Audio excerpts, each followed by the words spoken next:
Deve chegar dia 28. Ah, então tá, melhor.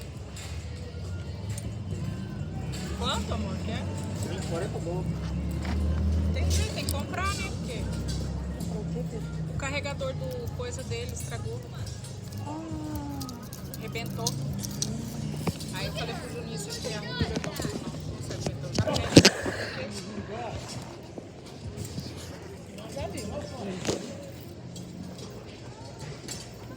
Coisa, né?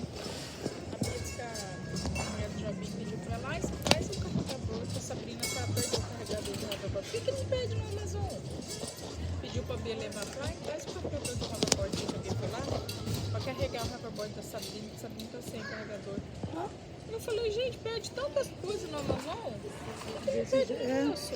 As coisas mais necessárias. É umas coisas mais ridículas que tem. É ridículo. É ridículo as coisas mais necessárias que tem lá. Tipo assim. Eu fico pensando, por que é assim?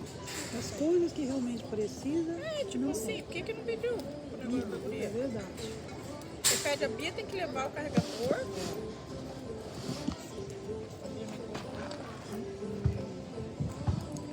O dia que foi levar eles lá na piscina, eu falei, Igor, Bia, você vai levar o hoverboard? Ele falou, não.